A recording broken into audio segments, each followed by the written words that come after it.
How's it going, everybody? This is Ben Ash from Sam Ash Music today with another awesome live stream. This time, we're going to be chatting with a very talented keyboard player. You may have seen him on stage with the likes of The Who. He's going to be on stage with Chicago in an upcoming tour. You may have even seen him perform with Hilary Duff on stage back in the day. So, we're going to get into the Nautilus keyboard, which is one of the new keyboards from KORG. It's the upgrade from the Kronos. So, we're going to talk about some comparisons to the Kronos, what makes the Nautilus new, unique, awesome, fantastic. And to help me with this is the very talented Loren Gold. Loren, what's going on, man? How are you, man? I'm doing splendid. It's a pleasure to meet you, even if it's virtually. I think I should But look straight ahead as opposed to seeing you on the side. it's complete, like, the way I'm doing this, it looks like I'm looking at your screen, but I could do this if we want. It's totally whatever we want. It's all good. The people watching this know we're just having fun with this. Absolutely. Like here, even JoJo comes in and he's like, "Howdy, y'all. Howdy, JoJo. What's up?" If it's not fun, I'm not interested. Exactly. Okay, so then all the boring stuff done. Anyway, so I've been doing a little bit of research on this, and this is a pretty cool keyboard. It's the Nautilus, Yeah. which has a very aqua kind of underwater theme. I don't know if there's anything about that you or anyone else knows, but that's not the whole point of this. We want to get into some of the sounds, what you do with the Nautilus, and even do some name dropping, talking about you going on tour and whatnot, and tours that you have coming up. I've even got some personal questions. But let's get into it. Oh, and one last thing, I totally forgot. Someone's going to win a vocal keys from KORG at the end of this live stream. So stick around because you might hear your name as the winner at the end of this, and that's pretty awesome. What can I say? So let's get started. So correct me if I'm wrong, the Nautilus is basically the Kronos, but it's the new flagship keyboard for KORG. That is correct, and it's they've made some just wonderful changes. I'm a live musician, quite a bit, and tour a lot. Sorry about the popping. Not sure what That's all right. We got some percussion going. Got some percussion, yeah, triggering percussion samples. But what they've done, which I just love, I've come from the Kronos. I've been using that for years with all the people I tour with. So they've kind of scaled it down, and they took out the Karma, which is awesome for the studio. I love it, but this is just, they streamlined it, and it's really clean, and you can get to everything quickly and very easily. You have your amazing screen that I just love. My favorite thing about this keyboard, which is the same thing as a Kronos. But they kind of cleaned it up, and now you can, add some reverb and release. Everything is assigned. It's pre-assigned. It's perfect. I love it. And of course, there's a set list, which I live for. So, it's a great keyboard, to say that. Fantastic. Yeah, I was telling Tom, our friend at KORG, how much you guys are inspiring me to get back into synthesizer stuff and all the keyboard sounds. So speaking of keyboard sounds, what I'm curious about is some of the ones you use. I'm aware that there is more keyboard sounds in this one keyboard than, from what I understand, excuse me, not keyboard, piano sounds. I need to be very clear. Piano sounds.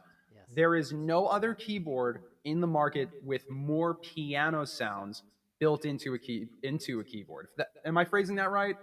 I wouldn't be surprised. I mean, that's why, the piano is my bread and butter, and that's what I use. I've been using, there's a particular patch on here, the German Grand, that I've been using for years. I use it, that is my primary Who piano. We did stadiums, we did everything, and that's the piano I've been using. I love it, and specifically, actually, that is a sound that I've been using on the Kronos, and now there's an ability to bring in those sounds into the Nautilus. So I've been using it on here. So I'm not losing anything by coming over, and everything is just cleaned up, and it's just like I was saying before. But yeah, for me, it's all about the pianos, and there's some other sounds I use here with Chicago that are not, that are different, and so it's nice to have some to choose from. But so love the KORG pianos. So what I'm curious about, if we're gonna do some, yeah, it sounds great.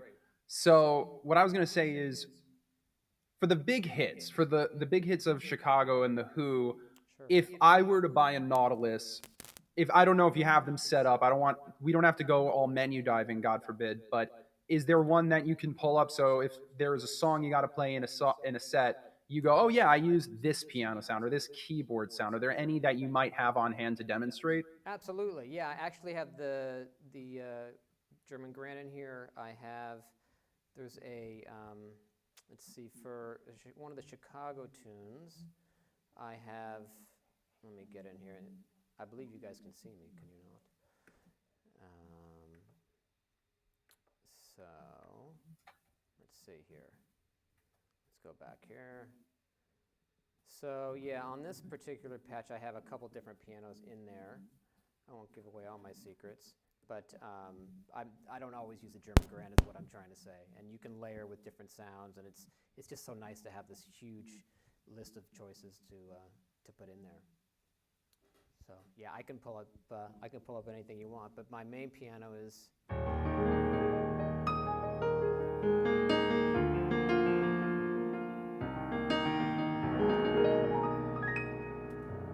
I just love the rich low end, and it's so beautiful, and the dynamics and polyphony. It's great. You guys have spoiled me.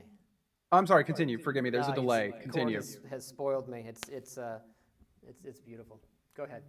No, it sounds great thus far. So what I was curious about is if we're gonna get specific into song, whether or not again you can pull up the sound. Yeah. I don't know if are you responsible for, say, like do you have the the arpeggiator sound for Bob O'Reilly, or is that a different keyboard? No, I play piano on that, so that's something that the Who's been using, the original one that Pete composed back in the day, and they've always used that original performance. So, but hey, don't fix what ain't broke. Exactly. I'm happy to show some of the stuff that I've been like. The German grand is my piano, like I said. Maybe I can show you something else, like a Chicago tune where I tweak something.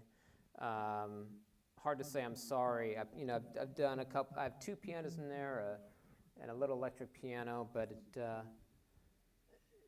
this is one. Let's see.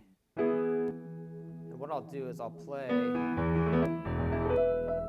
we're cutting out a little bit. There we are. I'll play a little bit, and then I'll play some of the melodies so you kind of know what I'm doing. Otherwise, I'm just accompanying nobody.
Features of the KORG is I can easily change patches while let's just hold out the previous sound, so which I do in this particular song.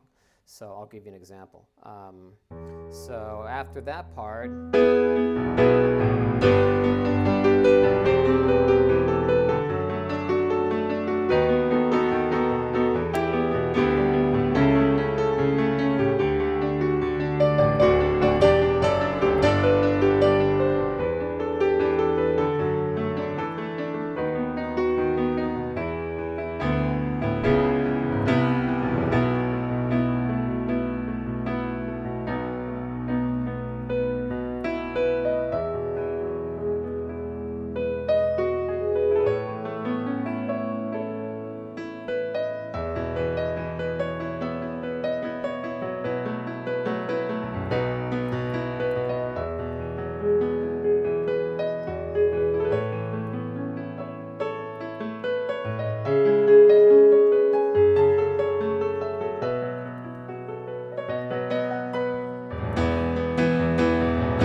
going from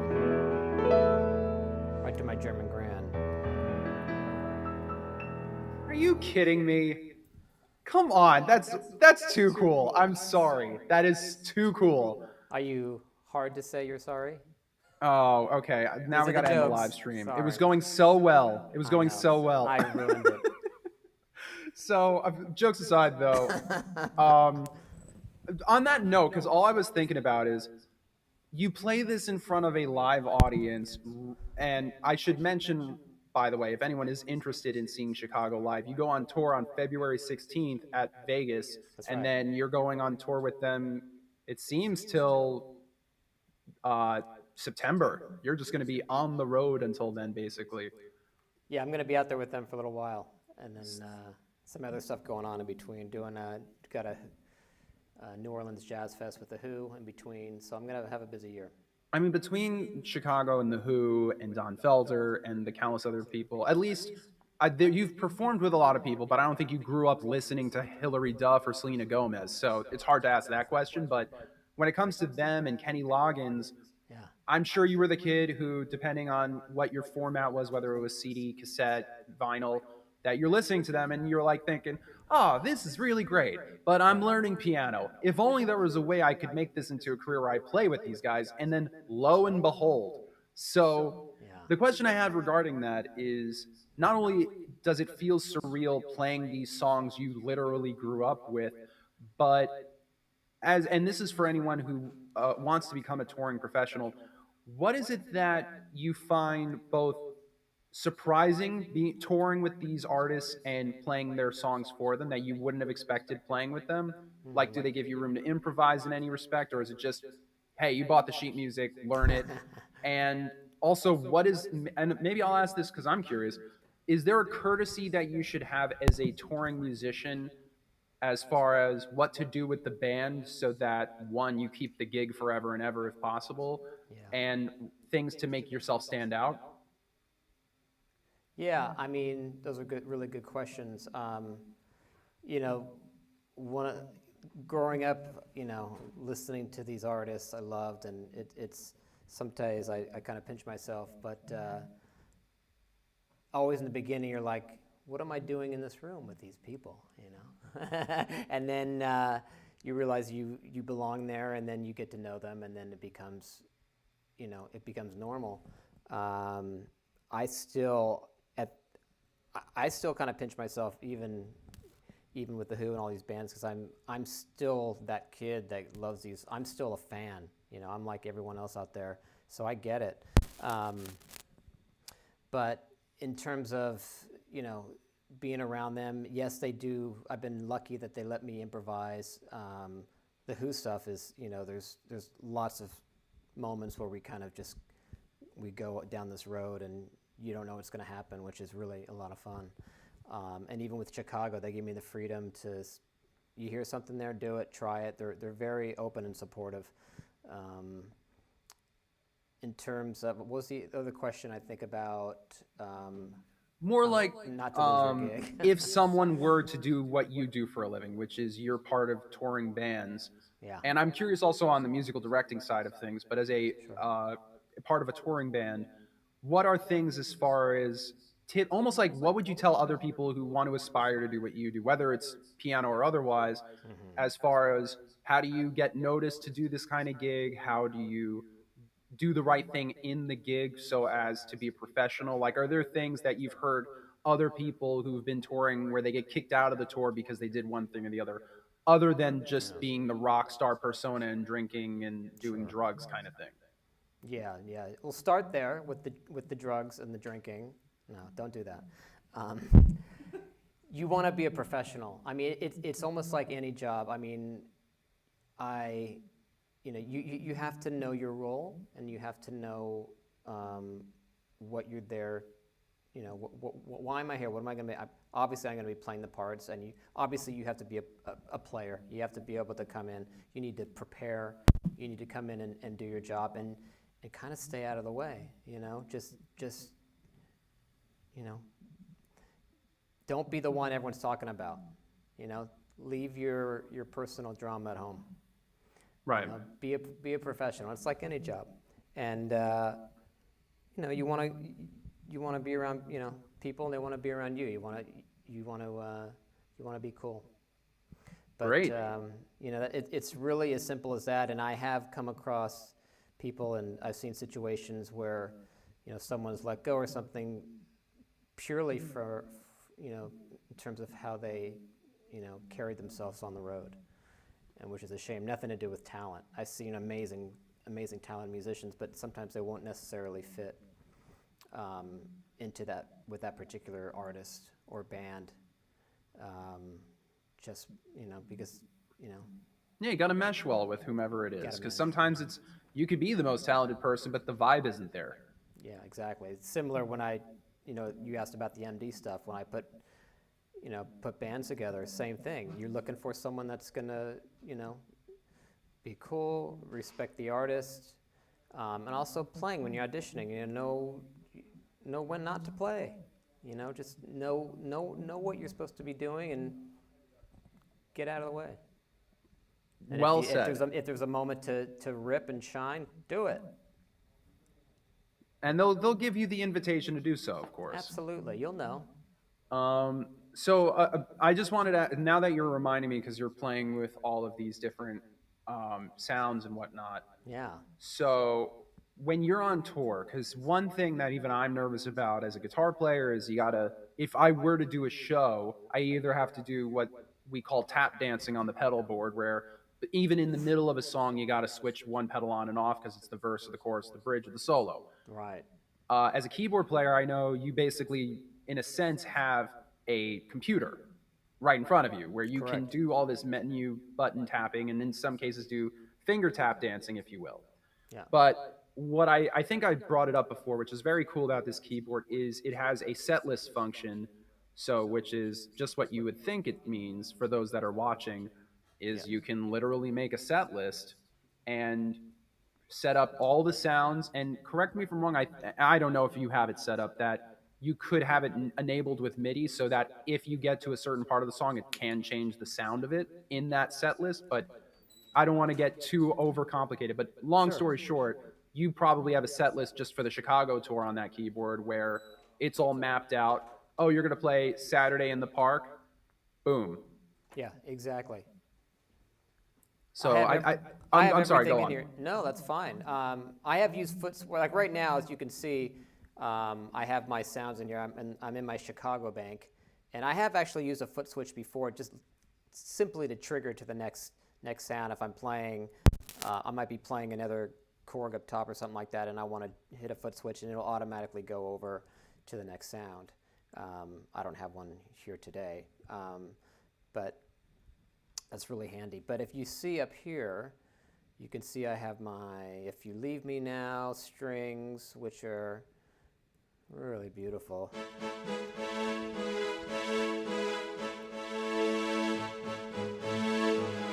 And then I have a pad verse.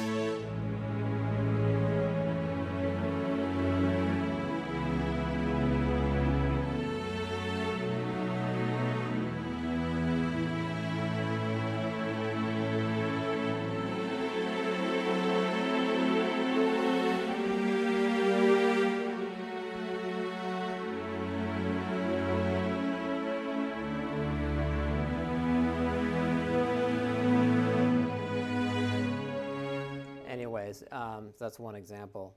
And then, instantly, hard habit to break, Anyway, so there's that. But then, so there's all my songs. And if you go past, this, it just spills over to the next page.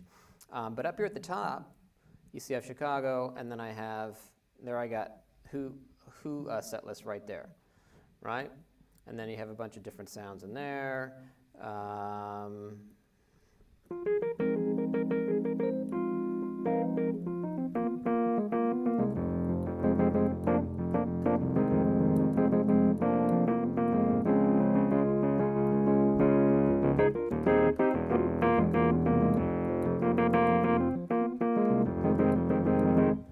Eminence front.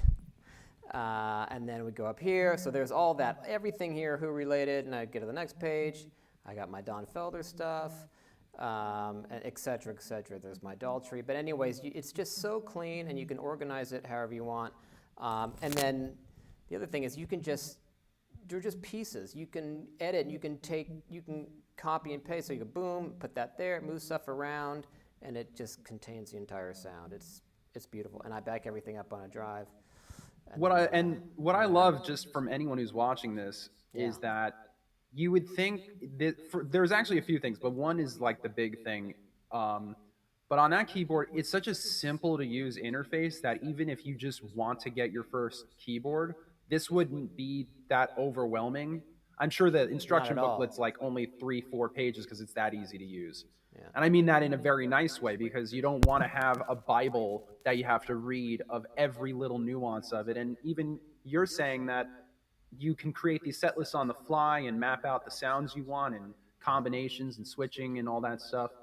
And with that being said, well, actually, I'm very curious are there any settings, combinations, or sounds that you've been working on or created that you're just obsessed with? Even if you don't use it on tour, just like at home you're playing and you're like, you know what, let me put this on. This is a blast to play and listen to.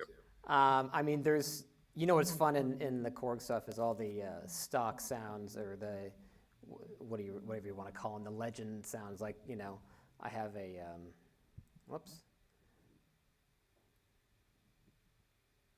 There's stuff like, Still Crazy, Benny and the Jets,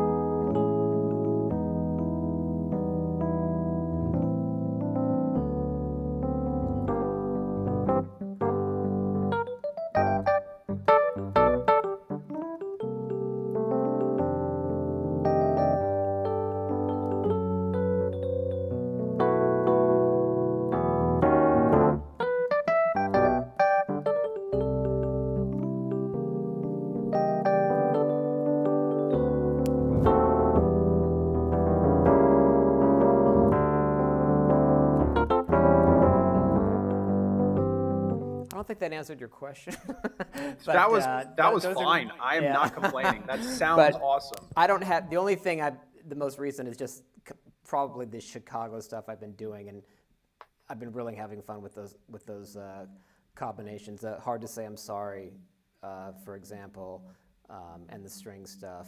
I mean, you were playing those songs, and forgive me, you played the intro to one song, and it was, had I been out of the room not knowing this live stream was happening, I'd be like, oh, someone's playing that song on Spotify. That is exactly how it sounds, perfectly done. And that's what's wild about it.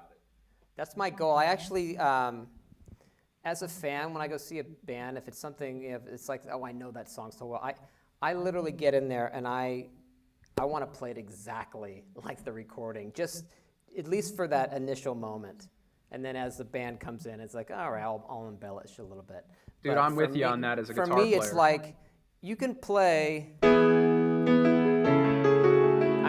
this a number of ways, but for me, I want to hear it exactly. And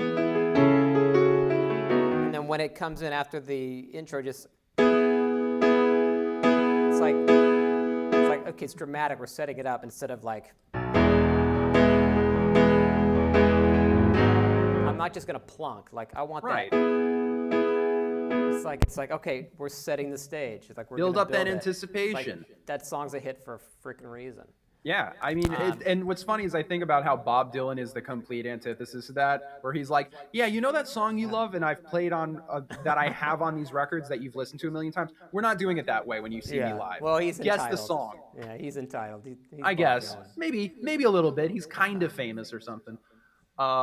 No, but nothing against Bob Dylan. He can do whatever he wants. Maybe that comes from me just being a session guy, or. Dude, I'm with you. I'm not even a session guy, but I'm the guy who wants, like, I'm such a perfectionist and so particular about stuff that if I'm playing something on guitar, I'm not going to do the wrong distortion or the wrong chorus sound. Yeah, you want to get it right.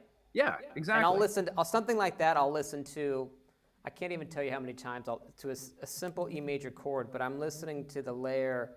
And I'm like, and I'll play it for like 2 weeks, and then I'll put it on again just to revisit. I'm like, there's something else in there, and then so I'll go right into the Kronos, and I'll just add another, program to the combination, and just a hint of it, like there it is. So it's just great thing about this keyboard too.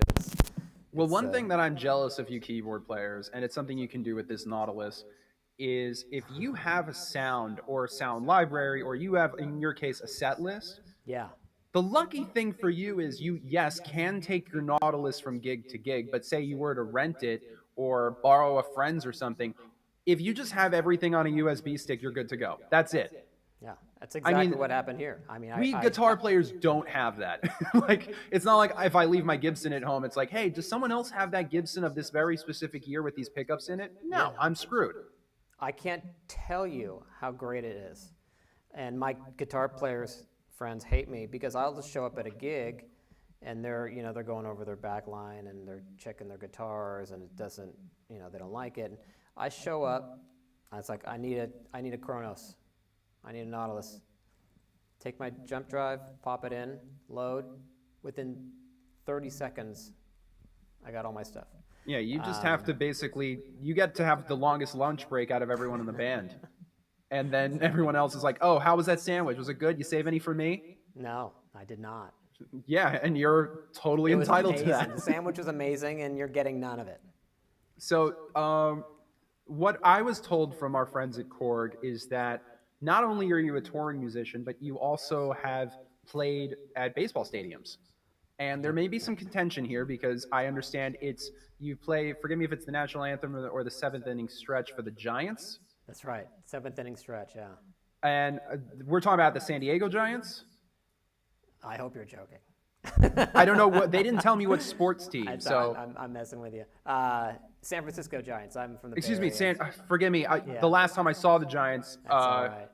but San Francisco Giants, forgive me though, I am an LA Dodgers guy, that's why there's maybe some contention. I thought that's what the joke was all about, because you're a Dodger fan. And people are like, Ben, aren't you from New York? And it's, long story short, I was, as a musician, and the rest of my family being musicians, except for one family member, we more or less don't pay attention to sports except the big games. Right. And my wife, once I got married into the family and got to know everybody, they are insane Dodgers fans. Like, they love it. They've got all the bobbleheads on the wall. So I figured, oh, yeah, you know what JoJo's saying, because shows how much of an athlete I am. Padres. San Diego Padres, excuse me. Exactly, yeah. But regardless, I'm not a fan of the Padres, so. But yeah, so I had to become a Dodgers fan. What's that? No, I'm just saying I had to become a Dodgers fan to get the love from the family. Of course, yeah. I mean, listen, I'm a Giants fan because I grew up there. So it's like anyone who's you're a fan of where you grew up. But all my best friends are all a lot of my best friends are Dodgers fans. So I still love them. We're an interesting friends, breed. not the Dodgers. Yeah, exactly. You gotta forgive and forget, as they say. Of course. But anyway, we're getting totally off topic. Totally. So you play at Giants games, correct? I did play at one Giants game. I did the seventh inning stretch, take me out to the ball game. The funny thing is, because I'm such a big baseball fan, I'm such a big fan of the Giants, I was more nervous about that than any show I've ever done in my life. No kidding. I'm texting my friend, who's a famous songwriter friend, and he's a big Giants fan. I'm like, Billy, I'm freaking out. What's going on? He's like, what's wrong with you? He's like, you're nervous for this? I'm like, yeah. I'm like, this is, Anyways, it's a personal thing. Dude, I get it, man. It's like, I don't usually get starstruck, but then I'll get starstruck over the weirdest things. Yeah. And excuse the pun or the coincidence, but like one of the few people that I've ever been like, oh my God, I can't believe I'm meeting them is Weird Al Yankovic. That was for me nuts. But then I could probably, like, if I did meet Eric Clapton, I'd be like, hi, pleasure to meet you. Yeah. But that's what it is. It's weird. It's Same with me. I get excited around sports athletes. There you go. Yeah, see, for me, except I'll be honest. I'll be very honest. If Michael Jordan walked into a room, I'd probably lose it. Of course. Yeah. So, look, I know enough. I know the sports. I know the sports, as the kids like to call it. So off topic, man. So we should start a whole nother podcast. Oh, exactly. Yeah. Where you have to teach me about athleticism. Because God knows I don't know enough about it. So I can play. The most athletic thing I do now is go to the gym. Yeah. That's about it. That's not, I'm not tooting my own horn like, I work out, but like, that's literally all I can tell you about weights and sets and reps, and that's about it. Well, after the next song, we can talk about weights. Yeah, so there you go. So I'm curious also now, because I brought it up at the top about that not only have you been in touring bands, but you've also been a music director. And that's a very specific gig that I don't think gets highlighted enough, in my opinion. I think a lot of people who go to see shows neglect it, where they think, oh, Paul Simon up there? Yeah, he's got this whole thing in the back. But there's someone to the side who's like, no, no, no, Paul, you go relax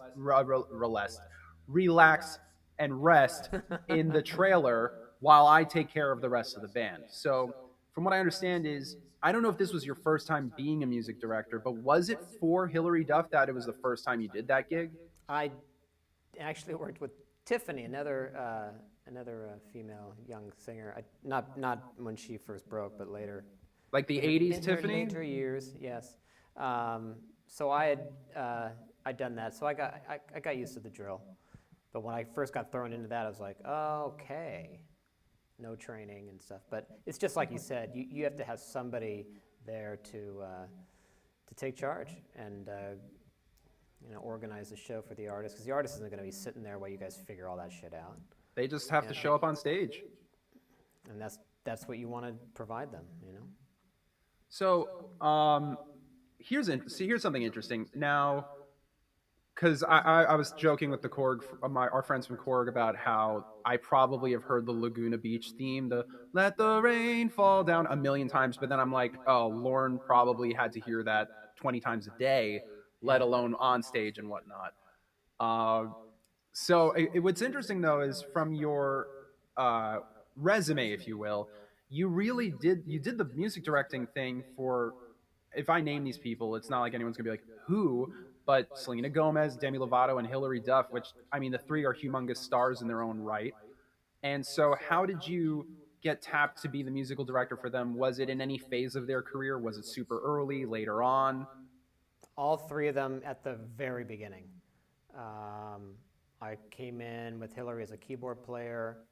Eventually, I became the music director with Demi and Selena. I was, they were just wrapping up their shows and they were about to break. And after working in the Hillary camp, they're happy what I did there, so they told me about this new artist. I believe Demi came first. You can correct me. And then, so I went and met her at the recording studio, and we hit it off, and then they asked me to put a band together. So big cattle call, auditions, and then there you go. You got to find the right players that can be around a really young girl and know to, behave and act around her. And the same thing with Selena. It was, Demi wanted, back in the time, she wanted a band, like a good rockin' band, like, I can't remember what she was listening to at the time. No joke. It might have something to do. Paramore.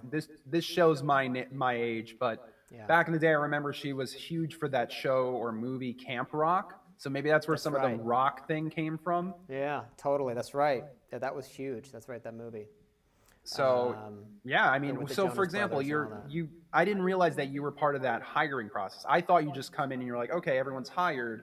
Now I'm going to teach you what to do. So you're actually part of that process with these stars of pop and rock, where when you're doing the music director, your job is to get the band as well. Yeah, that was from the beginning. Like literally meet with the artist, audition the band, put the band together, put them in a room, teach them the songs, tell people what to play, what not to play, and just rehearse the hell out of them for however long, a couple of weeks, and then bring in the singer.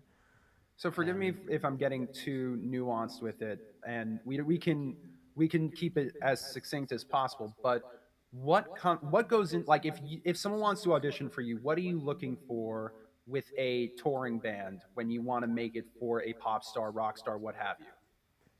What am I looking for? Repeat the question. Like if okay, so Selena Gomez is going on tour, you have to find the band, you have to find all the different musicians. Other than just the fact that they can play the songs very well, Sure. what else are you looking for? Are you looking for a certain look in certain cases? Is it an attitude? Are you looking for more than what most people would expect? Like if I were to audition for you, what should I expect going in? I mean, first of all, the obvious, you have to know the songs. In you know, with those artists, you know, the albums they're all produced. The album's out. Here you go. You got to learn your parts, and then at least I'll designate who's going to play what. But that's the first part. You gotta play what's there. I'm not necessarily looking for a shredder or someone to stand out, you know. And you know, ultimately the decision comes down to the artist. You know, they like your look, you know, whatever, you know, they like the way you carry yourself, and that's really what it's all about. You know. You know what? It seems like such a simple answer, but I feel like people need to hear that and to get that idea. It's funny. I say it like it seems so obvious to me, but at the same time, some people don't know what to do. But the most important thing is just to, you know, behave, be cool, learn your parts, and, you know, at the same time have the ability, if they ask you to do something on the spot, you should be able to do it. You know the song, know the song in and out. You know? Yeah. Oh, and by the way, I meant to say, I forgot. I technically have seen you perform live because when I saw the show The Who performed in Madison Square Garden when I think Joan Jett was the opener. That's right. So technically I've seen you play live, and I can safely say you were great because what I always say to people is they'll go, "Wait, how do you know you remember my playing?" I go, "Well, if you didn't sound bad, then it was great." If I don't remember you, then you were probably awesome. Exactly. That's what I always say to musicians, and it's not to be insulting because I remember bad performances. I've seen a few of them, Yeah, and I still have those stories. Yeah, ooh, like what? Ooh. Did you Sorry. hear that? Who is that guy? Yeah. You don't want to hear that. Not in that way. So I have this somewhat inside joke with both my wife and a few friends about my genuine love for Kenny Loggins. Of course. And obviously he is very keyboard oriented in many respects. I don't know if you have any of the sounds locked in, but, and this is just a random question, but was there something you were surprised about with playing those parts that you thought you heard on the record, but then Kenny or someone goes, "Oh, no, it's actually like this"? Yeah, I mean, Kenny is amazing. I mean, he gets the greatest musicians. I don't know what I was doing there. But the songs they're so intense. When you listen to them on the radio, it's like, oh, this is a cool little pop song. But then when you dive into it, you're like, this is badass, you know? Oh, yeah. Yes.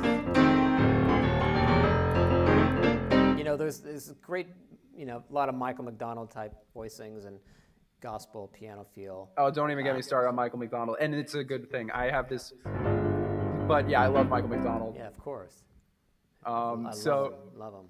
Yeah, so like Kenny was great. Kenny's great, and so many, you know, great harmonies, and everyone sings great, and it was a great experience. That's killer. Yeah, Kenny Loggins is something else. By the way, side note, I'm sure you can agree, but for those that are listening, if you have never listened to the bass line from Footloose, it's a fun song. That bass line is the dirtiest thing I have ever heard in a pop song. It just goes. And people are like, oh, it's probably just do, do, do, do. No. Bass players, take note. Go home if you're not home yet. Pop that in and go and try to figure out that bass line and play it perfectly within 5 minutes. I doubt you'll be able to do it, but you'll have a new homework assignment. No, you're making me want to revisit it. It's such a good track. I think I played organ on that one. No kidding. Oh, I know the part you're talking about. Yeah. Dun, dun, yeah. Like that hold in the bridge? I can't. I'd have to revisit it. Yeah, that's a funky track. But I do a lot of stuff. You know, I did some key bass on that, on some of those songs. What is it on? The old Top Gun one. You know what? Come to think of it, Danger Zone. Oh. Yeah, it was fun. Now you're getting me like excited about. I'm gonna probably listen to some Kenny after this as well. I love Kenny. I'm a lot looking of at piano the numbers. I did a lot of piano numbers with him, just piano vocal. There's one on YouTube. We were on. I can't remember the show. It was a telethon. Anyways, I'm looking at the artists you've played with, and it's ridiculous. Like because now I'm thinking about what are the keyboard parts, like Huey Lewis in the News and Steve Winwood. I mean, did you play Steve Higher Winwood, Love? we did play Higher Love, and I had to Oh. throw it together like really fast. And I remember being in my hotel room and getting a call saying he wants to do Higher Love. I'm like, great. I'm like, I don't have anything to program these. There's so much going on in there. Yeah, and So I there's that remember it weird was time signature change in there. There's totally. like, Yeah, there's a lot of stuff going on in there, and that was a great night. That was at Royal Albert Hall in London, and so I remember getting there really early and just programmed away on the KORG, on the Kronos, and then we also got to do "Give Me Some Lovin'," which was a thrill. So I'm playing the piano, and he's playing the organ, and I'm singing the high harmonies with him. some lovin'. Yeah. You know, he's going, I don't know, what key is that in, G? I think so. And I'm just going. And he's going. And it's just, you know, fun. And surreal. I can't even imagine. Yeah. So We did another one, I can't remember. So I have some really interesting questions from the chat that I wanted to pull up on screen. Oh, great. And maybe you can answer them. So let's see. We've got this one. This was interesting. What is the most productive use of your time off the road that you have found most valuable for when you go back on tour? Golf clubs? Can that be an answer? I guess so. That's productive. You're getting good at something. Hopefully you're getting some. Hopefully you're getting your game better. Excuse the sarcasm. Say the question again. I'm just thinking about the joke. That's how I work. Okay. So The yeah. best use of my time away from the stage. Is that what it was? You know what? If your job is playing keyboards, sometimes you just gotta take a break. Yeah, I'm going for a walk, clearing my head. You know, getting away from the hotel room. You know, when I work out and get going, you know, just kind of clears things. I actually think about the show and I'll listen to the songs as I'm on a walk, and it's like, oh yeah, you know, just kind of revisit stuff. But I'm not always, you know, it's not always musical when I'm off stage, which is right. why I brought up the golf. I mean, yeah, I'm always a musician, but even sometimes, like lately, I've been watching the Great British Baking Show with my wife. Side note, it is just the most delightful, heartwarming show in the world if you like now reality we've shared TV. Too much, I think. So another question is, do you consider, this is actually very interesting, do you consider keyboardist and pianist as two separate entities as far as playing with a group? It's a little existential. Yeah. I mean, when you think of keyboardists, you think of, you know, a little multitasking, a little bit of everything, you know, synth players and, you know, organ players, and I'm a keyboardist. And when I think of piano players, I'll think of, you know, Elton John or Billy Joel, you know, people like that. That's just for me personally, who are also big influences of mine. And fantastic. Right? Oh man, now you're getting me. I'm a guitar player and I can't have another hobby, and I'm going to want to be a keyboard player now again. I played keyboards when I was a kid, and then I don't know why I stopped. I think it was more because my brother was surpassing me, and I was like, whatever, that's his thing. Let him be that. I'll pick up this thing with 6 strings on it. Right. So here's an interesting one. You don't have to necessarily show us. You can just talk about it if you want. But how easy is it to just transpose on this keyboard, and can it change within a set list, or do you have to be done, or does it have to be done manually? Like, do you have to do this stuff beforehand, or can you do it in the moment? One of the beauties of the Nautilus, it's right here now in front of you. So let's just go to a piano sound.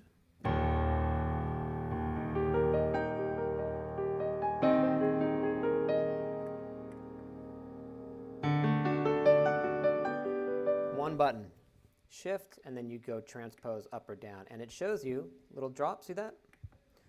Now I'm 3 half steps, 4 half steps. If you want to get back, put it right there. And the other thing, if you take this, but that's a quick answer to your question. Yes, and it's super easy. So which I love. And I've had to do that. Sometimes I'll I'll be playing a song for some artist and they're doing it in a different key, but I want to listen to the original, right? So I'll put on my headphones, the original's in a different key, shift, transpose, and I can play in the key I'm going to be playing the song in, and it'll lock into the original. Use it all the time. And this right here is fantastic, so thank you, KORG.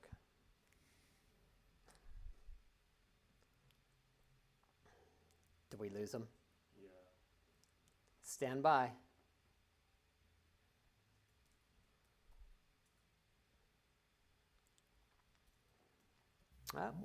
I had it on mute. I apologize to everybody, but there's a very nice comment someone said. That's basically all I was saying. Okay. So thank you. Yeah, it's a great question, and it's a great feature. I love it. And then here is a fan of yours. Uh-oh. So Collins just says, thanks for one of the best nights of his life, meeting you in Portland with The Who. I'm now working for Fanatics. Hit me up if you need some Giants swag. Thanks again. Thank you so much. I never have enough Giant swag. So there you go. All because I brought it up. Now you have someone who's like, yeah, you want some free stuff? Here you go. Musicians love free stuff. Tell me about it. Tell me about it. It's a bit of a curse. And my wife's like, oh, great, free things? Like, you would think she'd be, like, delighted. And she was. Once upon a time, she's like, what, free? And now she's like, really? Where do we have the room? I'm not buying storage. Good luck. Well, thank you for the offer. I will take you up on that. And then there's a guy or gal who goes by Who Fan Extraordinaire who was at that same show I was at in 2016. So they're just saying that they were there too. Do you guys remember? I remember that garden show. We've played there a few times with the Who, but I was having fun the last leg. Wherever city we're in, I would do a little homage to the local, to a local artist. Like for Madison Square Garden, I did a little Billy Joel intro before Love Rain. I kind of sneak it in. Sometimes people can't tell. When we did Wembley, where they held Live Aid, I did a little Queen in the beginning. So. All right, I'm sorry to put you on the spot, man, but if you got it queued up, I'd love to get a taste of what those two things were for those that weren't able to see it live. Well, I'm not going to remember exactly what I played. I think for Love in Madison Square Garden. I mean, even if you just play Love Rain Over Me, it would be cool as well. You don't have to do the Love intro. Rain. We'll do Love, big closing number. We'll do Love Rain. But I did. I'm just trying to think. The Billy Joel. It was something like New York State of Mind. Anyways. And in Boston at Fenway, I did the beginning of Cheers. Perfect. All from my friends, and they went nuts. Those three guys loved me. That show I binge watched last year, and Cheers is one of the better sitcoms of all time. It's good stuff. Had to do it in Boston. So what I just wanted to bring up was, because we've been talking about this keyboard, it's awesome. I love it. It's easy to use. Correct me if I'm wrong. For those that are wondering, I'm just going to throw out some details. So people are like, oh, how is the Nautilus different from the Kronos? Well, they both have 9 sound engines, and they both have the built-in sequencer. You get the touch view display still. Yep. Simplified control surface. You have a dual polyphonic arpeggiator, which is awesome. New sample content, and from what I understand, the Nautilus has sounds, but you can take your Kronos sounds and put them on the Nautilus and download them after the fact if you've never had a Kronos. That's right. It's everything you're saying is correct. And for me, it's almost like when you get like a new iPhone and the technology has changed, and you're like, well, now how do I get? You get there, and literally after half an hour, you're like, makes total sense. But the first minute, you're like, okay, let me get my feel of this, and then it's like, oh, I totally get why they did it like this way. So it's good. So the thing I also want to bring up is people are going, and if they're in the chat, they're saying, wow, this keyboard seems awesome. I wish I could have it, but it's probably worth like $7,000, $8,000. I mean, if Loren's using it, it's got to be the most incredible, expensive keyboard on the market. What if I told you, fans? No, I'm not going to do the QVC thing. Order now. Yeah, really. Order now for the low, low price. But what's incredible is first of all, I should say it's incredible because Sam Ash Music has these keyboards. We're not just talking about them. If you want one, we would not be offended if you had to split just to buy one, but if you're a multitasker, you can still watch and buy them because I'm going to show you something. If you were a gambling person, what would you say the price of these keyboards are? Some people might say 8 grand. Some people might guess completely wrong and say $100. But it's kind of incredible. These things are within the 2 to 3 thousand price range, which is you're getting a lot of keyboard out of this thing, which is nuts. You're I mean, getting it's a lot amazing. you're getting a lot of keyboard, and one of the things I've always loved about the Kronos and now the Nautilus is if you need a sound, it's in there. It's like you'll be at a gig. It's like Rogers asked me, "Do you have like a penny whistle or something?" That I'm like, "All right." And there's like a search function, penny, fine, and then there you are. Oh, that's cool. So there's actually a type to it's find. It's got a little bit of everything, and then of course you can order more stuff, sound banks to expand on that. But anyways, it's the ultimate live keyboard for me. Yeah, I mean, what's incredible about this is we're talking about a keyboard that it won't even. Some people are afraid that if they're going to spend between $2,000 and $3,000 for a keyboard, they're going to go, well, it's cool, but they're just going to make something new next year, and then I'll be out 2,000-3,000. Like this isn't the iPhone. This isn't something where a new model, the 6S or something else, comes out the following year. These will last you if you buy them probably the rest of your life, arguably. I mean, people swear by the Kronos, and that thing's been around, I don't know, almost over a decade. Am I wrong? I mean, yeah. I mean, listen, I just imported the piano from the Kronos into here, so what does that tell you? I mean, Right. It sounds amazing. So it's like I don't buy into that. So Yeah, so if you are actually interested, I say actually because if I had the money, I'd buy it in a heartbeat. But the KORG Nautilus keyboards are based on whether you want 61, 73, 88. I'm probably speaking out of turn. I believe they're all almost identical except for the amount of keys you're getting it for. There may be some extra tiny features, but nothing glaring. But yeah, I we think have with them all in synth stock. action. Oh, the synth action, excuse me. So there you go. Yeah, Um, on the 61, the 73, I believe, right? Yeah. Okay, so that's the one detail. So if you want a fully functional Yeah. 88 key keyboard, go with the 88 Nautilus. Otherwise, you've got that synth action from the 73 and the 61. That is you. Yeah, And it's the same sounds. It's just, I mean, if you're playing a lot of piano, if you're a piano player, probably want the 88. But 73s can be really handy. Road gig. I need to do a lot of different styles of music. I love the 73 as well, but 88 is for me is that's the one I love to play. I love the action. Thanks for doing the upsell. I do appreciate that. So, yeah, these are fantastic keyboards. I haven't put my hands on them, but you can watch videos online about these. KORG has an incredible library of content, and it's only ever growing. And as we saw from this, it's super easy to use, and it's fully functional. If you're a gigging musician like Loren, this is probably the keyboard you need, especially if you're not into menu diving and you're a guy if you're like me, I don't like to do a lot of the tech stuff. I kind of just want to press one button and be good. And this keyboard does it clearly. It allows you to have fun with it. You're not worrying about getting the sounds. You just do it. So we have them in stock. They are all really affordable considering. We also, I should mention on the Sam Ash note, not only is it in stock both online and in store, but you can also get the 6-month financing. So if you want to pay it off in payments, you can do that. Give us a call. We'll help you out. But I got to say, Loren, this has been an amazing chat. I hope we didn't forget to discuss anything. I'm pretty sure we covered all our bases and then some. I should mention, just in case you're catching us at the end of this, that Loren is going on tour with Chicago, so catch those dates. You can go to chicagotheband.com and see the tour dates. Yeah. Tour starts on February 16th. Obviously, do the right thing and be safe if you go to these shows, because I don't want to have to hear that they canceled the tour because people didn't do the right thing, if you know what I'm saying. So let's hope this tour goes from beginning to end, knock on wood. Heck, I hope to see you guys on tour. I've never actually seen Chicago live, but I hear, and my mom is a huge fan, and she only says they're the greatest band she's ever seen live. There you go. It's a great show, great players. I mean, oh, it's monster musicians. Ridiculous catalog. It's like, oh yeah, I know that one. I know that one.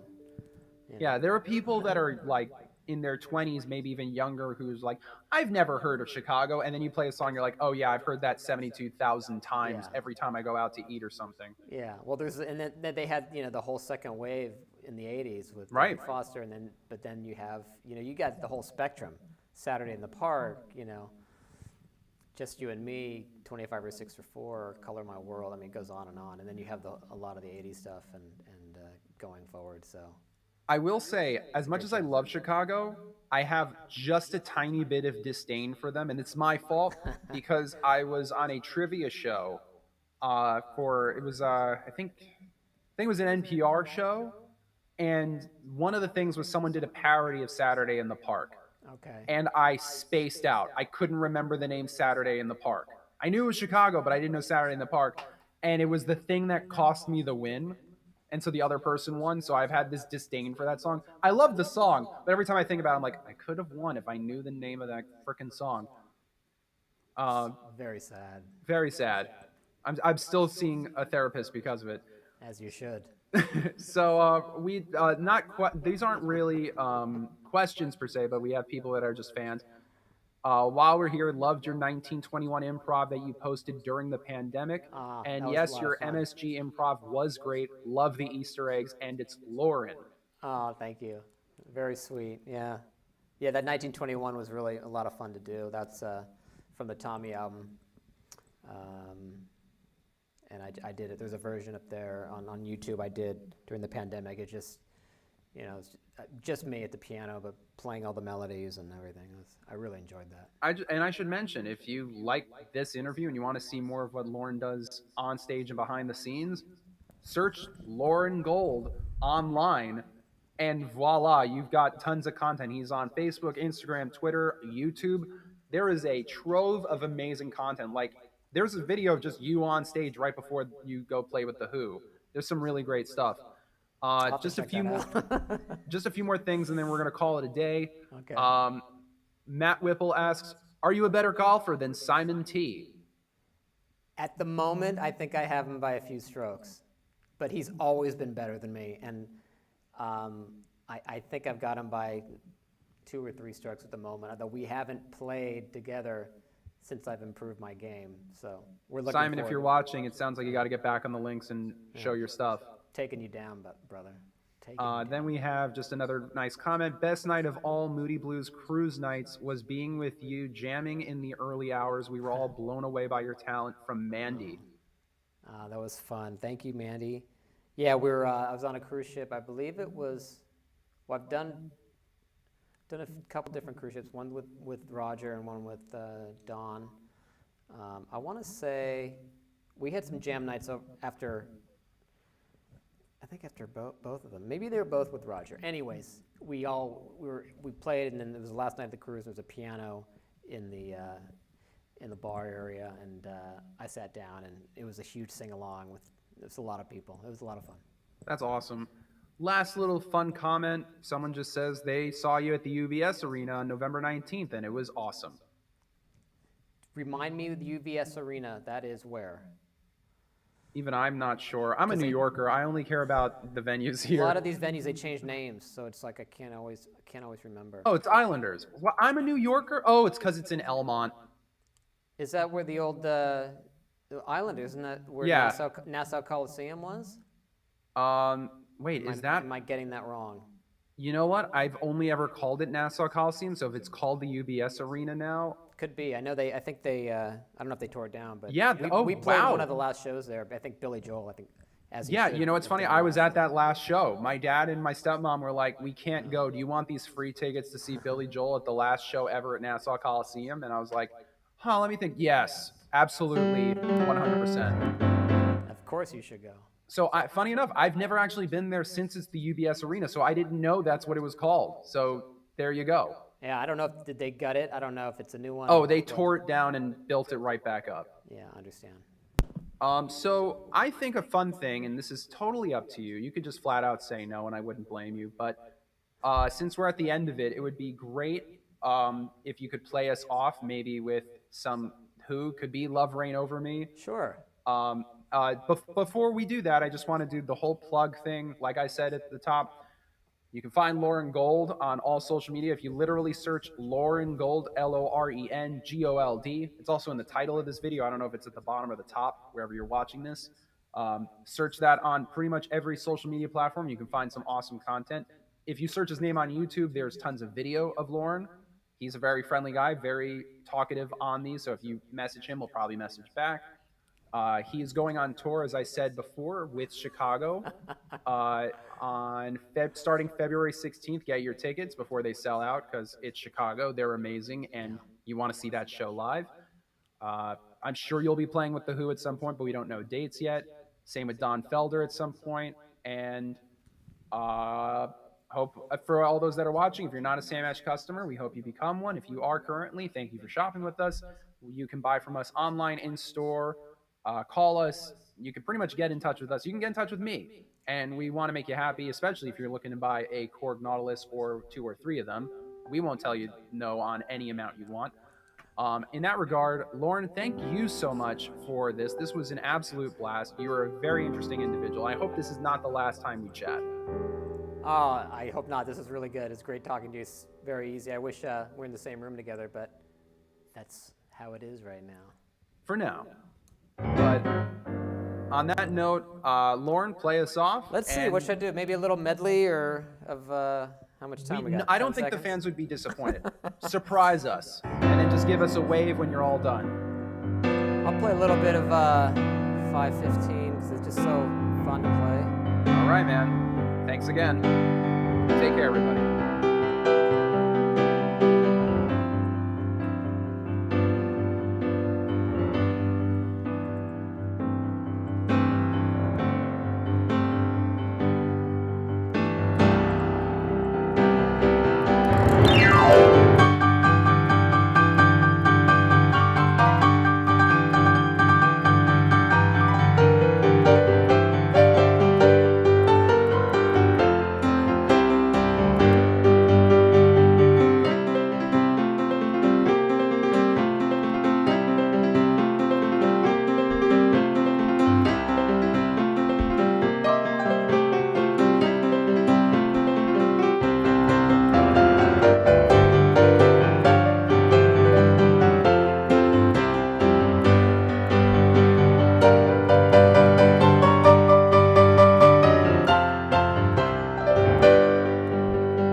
Thanks, everybody. What are they going to announce the winner?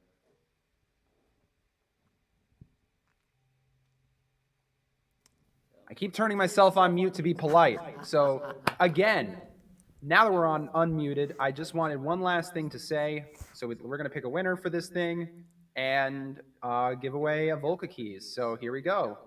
Going to have a 10-second countdown clock, and then we will legitimately end this. But that was while we're counting it down. That was absolutely amazing, Loren. Thank you so much for doing that. That was so good. Thank you.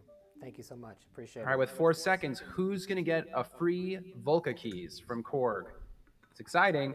And the winner is Charles T. from Amarillo, Texas. So, fantastic. Charles, congratulations. I will be contacting you via email, so you should see something from Sam Ash Music about the Volca keys. We'll ask for all the necessary things. And with that, we will say truly take care. Loren, again, thank you. That performance was amazing, and we hope to see and chat with you soon. Looking forward to it. Thanks for having me. It was a lot of fun. Absolutely. And take care, everybody, and we'll see you next time. See you all.